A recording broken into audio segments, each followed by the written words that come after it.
बुद्धं नमामि धम्मं नमामि धम्मं नमामि संघं नमामि संघं नमामि नमो तस्य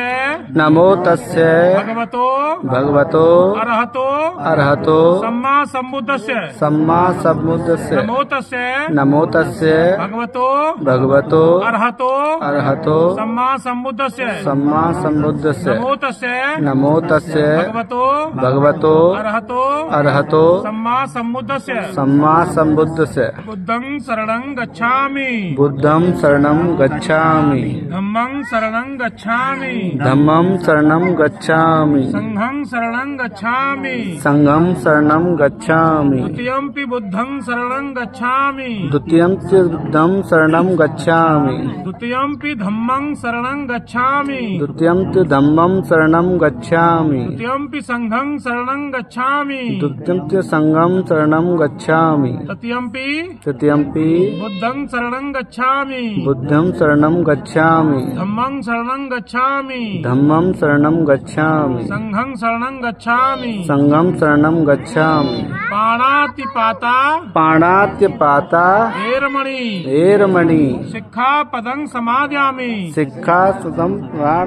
अधिन्यदाना एरमणि शिक्षापदं समादयामि कामेषु मिच्छाचारा एरमणि शिक्षापदं समादयामि मूसावादा एरमणि शिक्षापदं समादयामि मज्ज पमादठाणा एरमणि शिक्षापदं समादयामि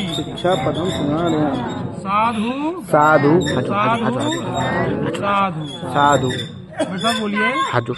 दुनिया के सभी प्राणी सुखी हो, सभी का कल्याण हो, सभी को कल्याण का मार्ग मिले, किसी को कोई दुख न हो, दुनिया के सभी प्राणी सुखी हो, सभी का कल्याण हो, सभी को कल्याण का मार्ग मिले, किसी को कोई दुख न हो, दुनिया के सभी प्राणी सुखी हो, सभी का कल्याण हो, सभी को कल्याण का मार्ग मिले, किसी को कोई दुख न हो, साधु। बुद्धं नमामि धम्मं नमामि संघं नमामि। बुद्ध मुस्कुराते रहे, वो गाली देता रहा, बुद्ध मुस्कुराते रहे, उसे गाली देते काफी समय हो गया। बुद्ध ने अपने शिष्यों से कहा कि ये व्यक्ति थक गया होगा, इसे पानी पिलाओ। क्या पिलाओ? पानी पिलाओ। अब उसे और ज्यादा क्रोध आ गया, और ज्यादा गाली देने लगा, वो एनर्जी मिल गई है ना, और ज्यादा गाली देने लगा। अरे अब ये और थक गया, इसे खाना खिलाओ, इसे भोजन कराओ। वो व्यक्ति बड़ा आश्चर्य में, ये चक्कर क्या है भाई। खैर वो खाना खा के चला गया। वो दूसरे दिन आया और बुद्ध के पैरों में झुक के उसने माफी मांगी कि तथागत मुझे माफ कर दो। यहाँ तक कि वो जाते समय बुद्ध के ऊपर थूक गया, तो आके उसने माफी मांगी कि बुद्ध मुझे माफ कर दो।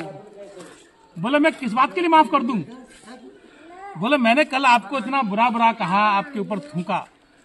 बोले कल की बात को तू आज भी लेके बैठा है क्या? मैं तो भूल गया। और माफ किसको करूं मैं?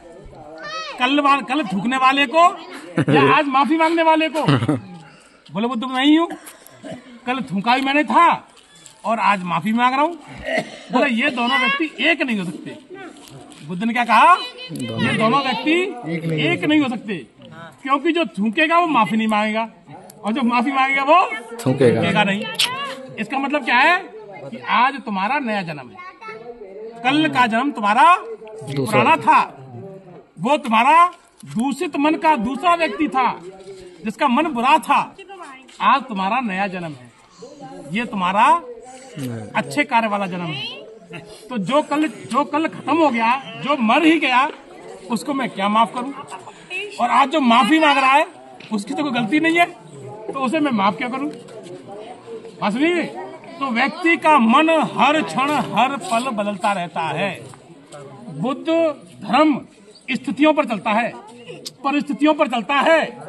बुद्ध धर्म परिवर्तनशील है, व्यक्ति परिवर्तनशील है, व्यक्ति का मन परिवर्तनशील है। इसलिए आप अपने मन को हमेशा अच्छा रखिए। बुद्ध की कई सारी ऐसी घटनाएं हैं जहां बुद्ध हमें जीवन की जीने की कला सिखाते हैं। बुद्ध का ज्ञान है क्या? आखिर हम भी जब छोटे थे ना तो पढ़ते थे कि तथागत बुद्ध को ज्ञान प्राप्त हुआ। क्या प्राप्त हुआ? तथागत बुद्ध को ज्ञान प्राप्त हुआ।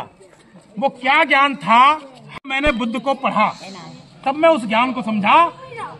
एक्चुअल में बुद्ध को ज्ञान क्या प्राप्त हुआ?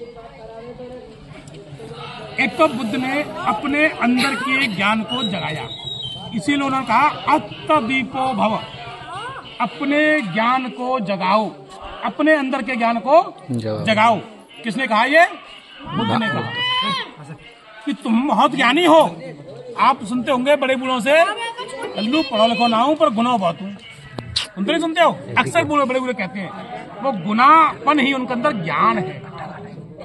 आप बड़े बूढ़े देखते होंगे बात शुरू करते हैं ना, बड़ी ज्ञान की बातें कर जाती हैं। क्यों? वो उनके अंदर का ज्ञान है। ज्ञान 3 प्रकार का होता है। कितने प्रकार का? 3 प्रकार का ज्ञान होता है। पहला ज्ञान हमने किसी से सुन लिया, कोई व्यक्ति ज्ञानी, उसने किताब में लिख दिया और हमने वो किताब पढ़ ली और उस किताब को पढ़ के हम ज्ञानी हो गए। क्या हो गए? ज्ञानी। ये पहला ज्ञान। दूसरा ज्ञान क्या? कि पढ़े लिखे ज्ञान पर हमने चिंतन किया। क्या किया? चिंतन किया, रिसर्च की। उसको जैसे कहते हैं रिसर्च। जो पढ़े लिखे बच्चे होंगे जानते होंगे, रिसर्च करते हैं, खोज। उन पे और हमने खोज डाली और उसमें से एक नया ज्ञान निकाल दिया। उसे कहते हैं चिंतन ज्ञान या चिंतन प्रज्ञा। और तीसरा होता है जो ध्यान से उत्पन्न होता है, समाधि से उत्पन्न होता है, उसे हम कहते हैं भावमयी प्रज्ञा या भावमयी ज्ञान। ये सर्वोत्तम ज्ञान है जो बुद्ध को प्राप्त हुआ। वो